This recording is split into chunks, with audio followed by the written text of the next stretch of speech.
Welcome to Oxford News This Week. I'm Elgin Nichols. And I'm Terry Stiles. In this week's news, a man was found dead in Lakeville Lake.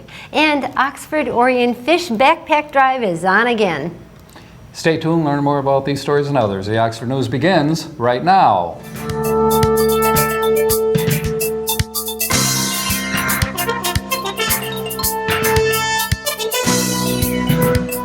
It appears a combination of alcohol consumption and late-night kayaking resulted in the death of a 33-year-old man on Lakeville Lake in Addison Township. On July 16th, the body of Stephen E. Guerin was found in 7 feet of water about 200 yards from shore. An autopsy was performed by the Oakland County Medical Examiner's Office. Sheriff Sergeant Brent Jex of the Marine Division said the initial report states the death was due to drowning. It was noted there were no signs of trauma or foul play. Oxford Village residents hoping to enjoy fresh laid eggs by fowl in their backyards are one step closer to realizing their dream. Last week, Council voted 5-0 to direct Village Attorney Bob Davis to draft an ordinance allowing for the keeping of chickens to bring back for review at the next meeting. Village President Joe Frost originally brought the issue to Council, and under the current zoning ordinance, the keeping and raising and breeding of animals, including poultry or livestock, in the village is prohibited. The village defines livestock as horse, cattle, sheep, goats, and other domestic animals normally kept or raised on a farm. Davis suggested limiting the keeping of chickens to single-family residential or R1 zoning and no male chickens allowed. An attempt by Oxford Township Supervisor Bill Dunn to create a full-time position dedicated to pursuing grant money and handling communications was narrowly defeated in a 4-3 Board of Trustees meeting. However, it's not a dead issue yet, as two of the dissenting voters, Clerk Curtis Wright and Trustee Margaret Payne, expressed support for the idea. They wanted to see more work on the submitted job description. Despite the 4-3 vote, Ferrari was the only official who voiced opposition to the new proposed job position.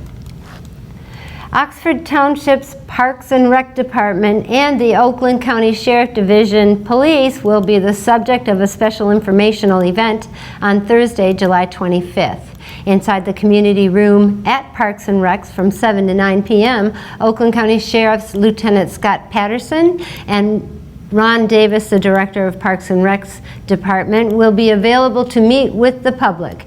They will provide information to voters to help them make an informed decision regarding the 2 millage proposals on the August 6th ballot. Patterson sees this as an opportunity to give people an undivided attention and help clarify facts surrounding the police millage. Also, I want to make note that the Parks and Recs millage is not a new millage, and it's not a millage increase, it's a renewal of a millage that was taken out in 1995. And Oxford Township officials are no strangers to glowing audit reports, and the one delivered at last week's recorded meeting was no exception. The township received the highest level audit opinion possible. The auditing firm presented the audit report for the 2018 fiscal year ending on December 31st. The auditing firm's representative noted the results were due to the great job township employees and officials do every day. There are never surprises when we audit Oxford Township.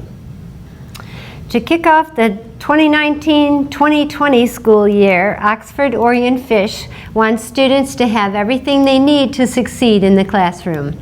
Between now and August 21st, the local nonprofit group is collecting donations of backpacks and school supplies to be distributed free of charge to elementary, middle school, and high school students in Oxford and Lake Orion school districts. Fish is hoping people will take advantage of the back-to-school sales around this time of year and purchase items for students in need. Donations can be dropped off at Fish's Pantry on M24, just south of Drainer Road, between 10 a.m. and 2 p.m. Monday through Thursday. Donors who can't make it to the pantry can arrange for a pickup of their backpacks and supplies by calling 248-981-5448. Municipal water is coming to the southeast corner of Oxford Township. Last week, the Township Board voted 7-0 to award an almost $600,000 contract to Wixom-based Stante Excavating. They will extend a water main from Oxford Middle School southward across the Crossroads for Youth campus to the site of proposed residential development on Drainer. Sante was the lowest of 10 bidders seeking to install over 4,000 feet of water main. Sante's bid was well below the township engineer's estimate of $750,000. There will be no delay to the M24 road construction project. It's still on for next year. That was a word from Oxford Fire Chief Pete Schulz during last week's Township Board meeting. Schulz attended a July 10th meeting between officials from Oxford, Orion Township, Oakland County Road Commission, and the Department of Transportation of Michigan. The purpose of the meeting was to discuss coordination between the current construction project on Baldwin Road in Lake Orion and M24 project, which is slated to begin in March of 2020. As a result, both of the area primary north-south roads will be under construction at the same time. Sorry about that. Have a lot of patience out there, people. A big decision was made during a July 8th special meeting of the Addison Township Library Board of Trustees. The officials selected the shape of the footprint for the new facility they are working toward constructing. In a 4-to-1 vote, the board chose a Y-shaped concept. The other option was a rectangular building. Based on the proposed budget submitted to the board on June 18th, the Y-shaped building could cost an estimated a little over $1 million. Library Board President James Baldega said the shape of the footprint affords an opportunity to create a more interesting looking building. And I'll bet it does, huh? A Y-shaped building, that's going to be very cool. I know that Jama out there, the library director, is so excited about this. She did a cute little speech at the last Addison Township Board meeting where she was sincerely thanking everybody involved. And it's been a long road for them. I'm pretty pleased. I can see the excitement. Didn't mean to cut in. Yeah. Over the years, I mean, they've been saving money, every penny they could, to make this happen. Right, and then they had that, the lot that they had was all on a hill, and so it looked like it wasn't going to happen. And so, wow, I can't wait to see it done. And we're starting to do a little more work out there with them, with Pat Mueller doing the Read Me a Story with Kyle, and they're just so excited out there. It's really a pleasant atmosphere at that library. I'm happy for them. Right. But speaking of Lakeville, they had some sad news with that gentleman that was not even from the area that drowned out there. But that's a perfect opportunity for us to remind everybody, please be safe out there. The weather's hot. Everybody wants to get out onto the lake and cool down, and I understand that. We had quite a rowdy kid the other day on our lake on a jet ski, just going back and forth through the swimming area, and although that's really fun, there's other people out on the lake, and so be careful out there. I don't know why that guy didn't have a swimming vest on or a safety vest. But. And the other thing too, your small children, you know, when you go to the lake, you're all having a good time. Make sure you pay attention where your children are. Count heads. Very easy for them to escape and get out in deep water and get in trouble. Don't want that to happen. No. Ruin your whole day and your life. No. So have a safe week. Thanks for joining Oxford News this week. If you want to learn more about these stories or others, you can pick up a copy of the Oxford Leader newspaper, or better yet, you can catch us right here on Charter Channel 191 or AT&T Channel 99, or you can catch us on our website, OCC TV, and on YouTube. and Facebook. All Your of them. turn. Sorry. Coming up soon, OCTV's very own Cody Wright with school sports and schooling around, incorporating great topics with Alexis Ware. And you won't want to miss Auto Talk and Science in the News with Dave Kenny.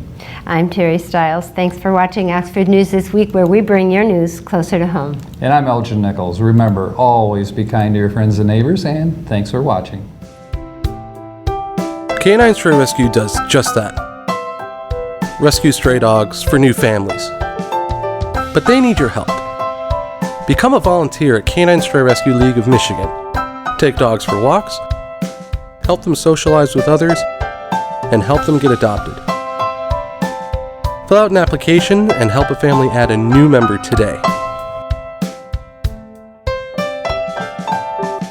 Welcome to this edition of Auto Talk. I'm Dave Kenny, and these stories are taken from the publication Automotive News. In our first story, the 2020 Corvette Stingray looks to be one of the most technically advanced vehicles General Motors has built since it tested the world's first fuel cell vehicle in 1966 and 5 years later built the propulsion and suspension system for the lunar rover that drives on the moon. The new Corvette, introduced July 18th, is a barometer of GM engineering in an era of rapidly changing technology.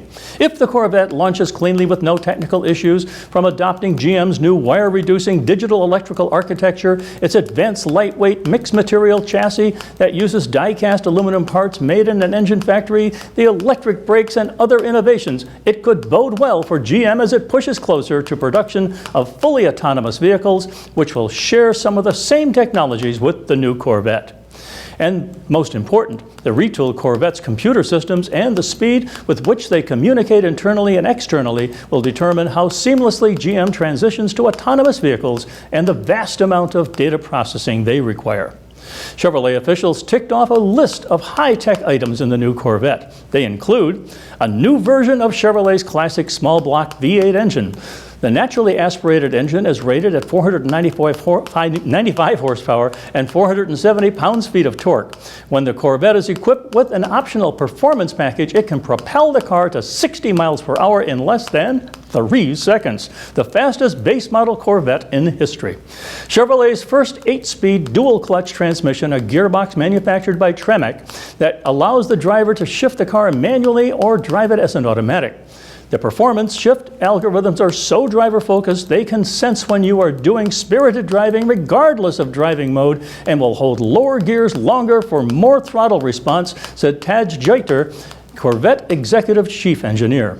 A re-engineered suspension system that features coil-over dampers also was featured, with revised electric steering and the Corvette's first electric brake system, which eliminates the vacuum-powered brake booster.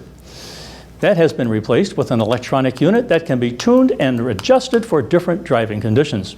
Other suspension features include a system that automatically raises the front of the car by about 1.5 inches to protect the lower bodywork from damage by potholes, speed bumps, and steep driveways. It can also be programmed to operate through GPS and store as many as 1,000 locations. The digital vehicle platform that is the bedrock for GM's future electronics technologies, and GM says it reduces wiring and allows for faster signal transmission between different vehicle systems. The new Corvette uses what GM calls the Bedford Six. They are 6 high-pressure die-cast aluminum components that minimize the number of joints in the chassis. Fewer joints leads to a stiffer body, which improves handling, especially under strenuous track conditions. The aluminum parts are made at GM's Bedford, Indiana powertrain plant. Because there is no engine between the front wheels, the cockpit has been moved forward by 16.5 inches over the outgoing Corvette. Ultra-thin air conditioning vents help lower the instrument cluster, which contains a 12-inch reconfigurable display. A long strip of buttons between the seats on the center consoles controls the seats, an HVAC system, and other items. The car has 2 trunks and can transport 2 golf bags or luggage. Cargo room totals about 12.8 cubic feet. Though final pricing has not been set and the car can now be reserved, GM President Mark Royce said the 2020 Corvette will be priced below $60,000, and that's well below that of rivals such as the Audi R8 and BMW i8. Wow. And on the recall front, Nissan Motor Company recalled more than 91,000 Titan full-size pickups over an electrical short that can cause an engine stall. The recall notice, which covers some 2017 to 2019 Titan, says the alternator harness could have been damaged during the engine installation process. A damaged harness contacting metal frame can result in an electrical short. This condition may prevent the battery from charging, and over time the battery would lose voltage, causing the vehicle's electrical components to flicker and turn off, a statement from Nissan said. The vehicle will operate at reduced power, and if the condition worsens, an engine stall may occur while driving. In a worst-case scenario, the short may result in a localized thermal incident. Nissan said in an emailed statement to Automotive News that recalled vehicles would be inspected and, if necessary, damaged alternator harnesses would be repaired. Well, that's all for this edition of Auto Talk. I'm Dave Kenny, and as always, may the wind be at your back as you cruise down life's highways.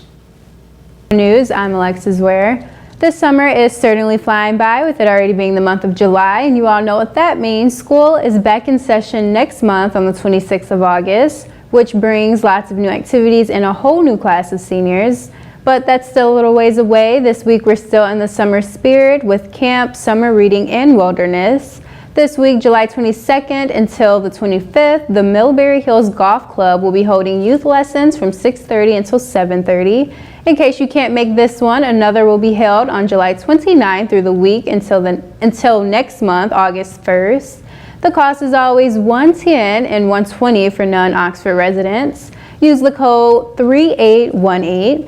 They also have a youth golf camp with several selective dates, weekly based, and for youth golfers who are a little bit more advanced, they offer Youth Golf League. Ages vary in each of the different groups as well as costs.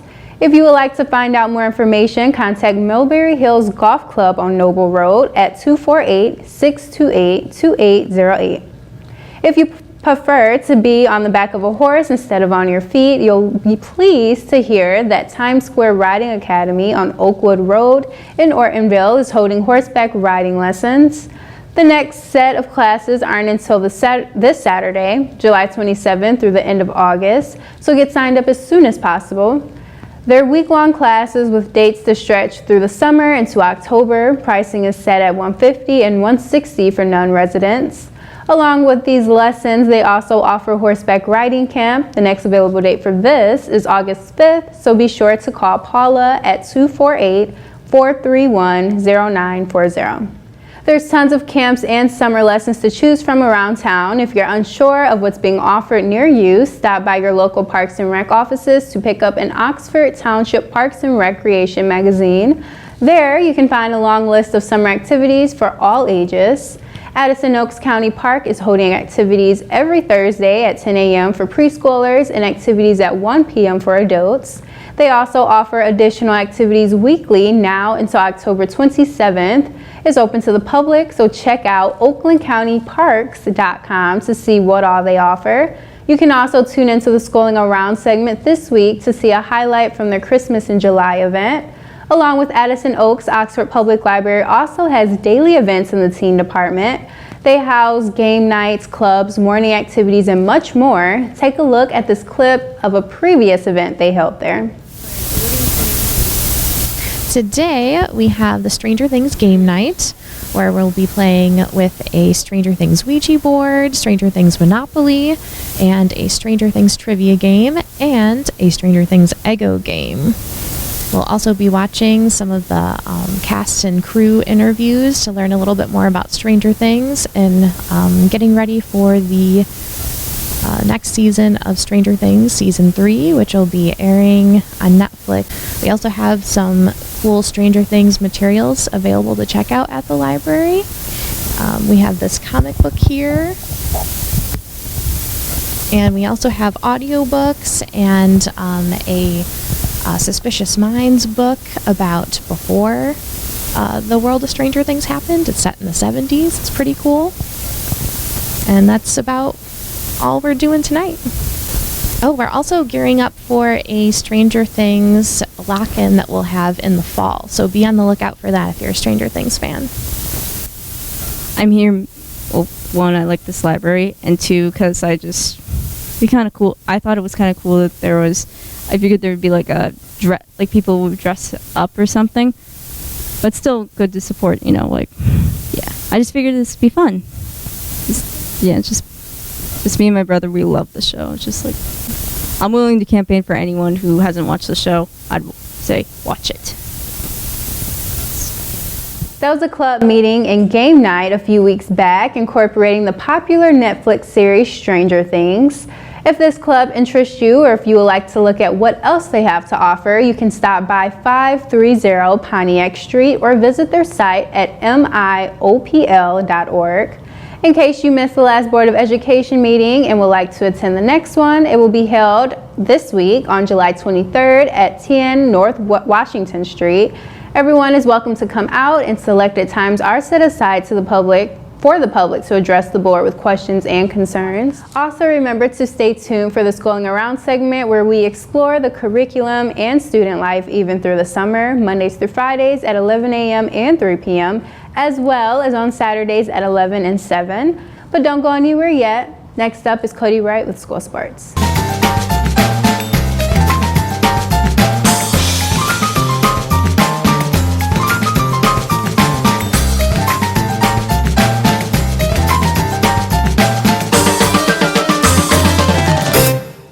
How's it going out there, Wildcat fans? Cody right back here once again for another sports report.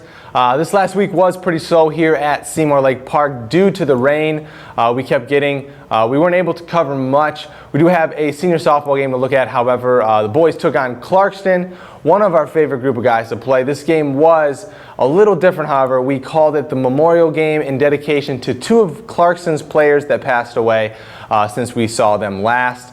Rick May, who went by the nickname Five Tool, and Carl Hayward, who went by Hey Man. This team has always had the best nicknames. Clarkston had a great game considering they beat us. We got an interview with a few of the guys after the game here. Let's check it out. Hey guys, great game today. You really got them back. Thank you. Yeah, we've had trouble with them over the last few years. It was a good win today for us.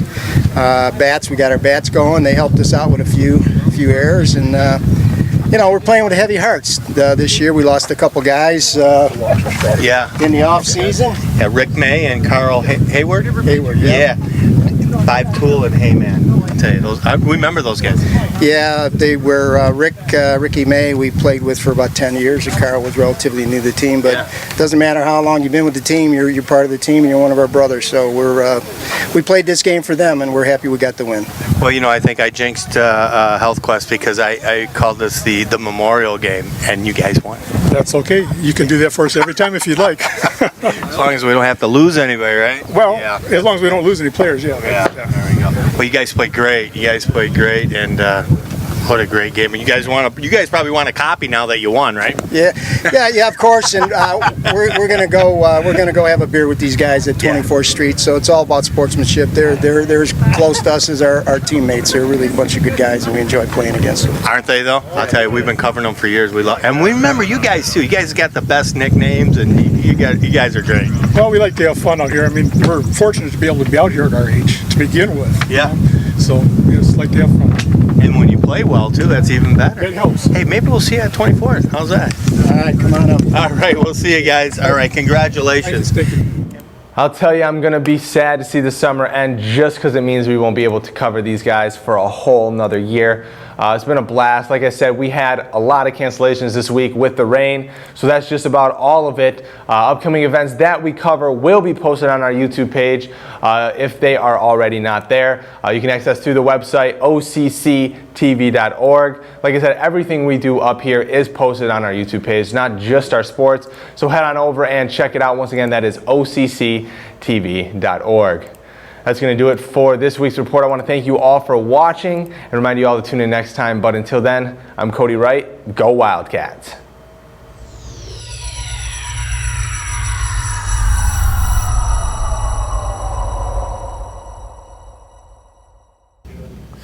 Welcome to Science in the News. I'm Dave Kenny, and these stories are taken from the publication New Scientist.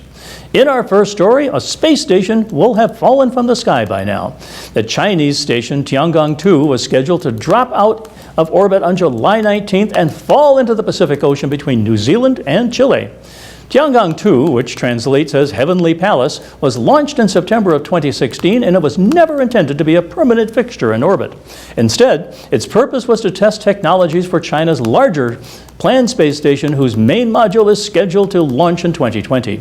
That space station is planned to be about 1/5 the size of the International Space Station. Tiangong 2 is far smaller.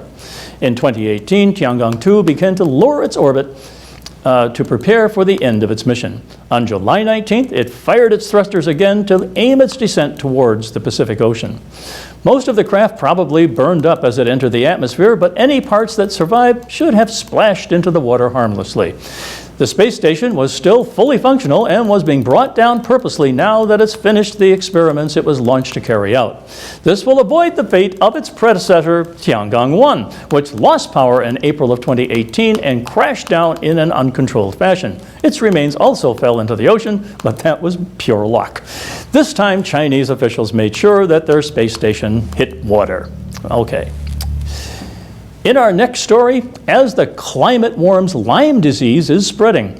To assess the risk of catching the infection in new areas, we need to be able to track the ticks that carry it. Now, an analysis of veterinary records suggests dogs are the answer. Lyme disease can lead to heart failure or paralysis, but we don't monitor how many people come into contact with the bacterium that causes it. We don't screen ourselves for exposure, says Jenna Gettings at the University of Georgia. The only time people are tested for tick-borne disease is when they have symptoms. Whereas with dogs, we screen healthy animals. In the U.S., pet dogs are tested for Lyme disease at yearly health checks, and their data is reported to a central database. It's currently possible to share veterinary records widely, as these don't have the same kind of privacy concerns as human health data, says Gettings. She and her colleagues analyzed data from about 16.5 million dog screening tests, resulting in 2012 to 2016. The test detects if dogs have produced antibodies to Borrelia burgdorferi, the Lyme-causing bacteria that can be passed to animals and people in tick bites. Because dogs tend to go to the same places as their owners, their data should reveal where people are at the most risk of contracting the disease. When the team compared the dog data with the reported rates of Lyme disease in humans during the same 5-year period, they found an association between the two. In counties where 0 to 10% of dogs screened positive for B. burgdorferi, the exposure, there was a rapid increase in human incidence of Lyme disease. In areas where 10 to 30% of dogs screened positive, human rates also rose, but more slowly. In areas where more than a third of dogs encountered the bacterium, there was no link between dog and human data. We don't fully understand why the association drops off, says Gettings. It may be that we don't have a ton of data at that level. Thankfully, not many counties in the U.S. have such high level of dog exposure to the bacterium, she says. Because vets mostly test dogs at annual checkups, this data can't tell us how Lyme disease is changing over short periods of time. It also can't take into account when a pet dog contracted Lyme disease outside of their home county. Nevertheless, the team found that the data could be used to build a model that helps predict when Lyme disease may be spreading. Where the value of this analysis seems to be the greatest is in the sort of leading edge of the range of Lyme disease, says Rick Ostfeld at Tufts University in Massachusetts. In places where incidence is low, it may be that the dog data is a good sentinel for us. In places where Lyme disease is endemic in the U.S., the Northeast and the upper Midwest, public health officials and doctors make people aware of their risk and give advice on how to avoid tick bites. But people living in counties where Lyme disease hasn't historically been a problem may be caught unawares as ticks and the diseases they carry spread into their area. This new model could give people a much-needed warning, says Ostfeld. Well, that's it for this edition of Science in the News. I'm Dave Kenny. Stay tuned to Oxford Community Television.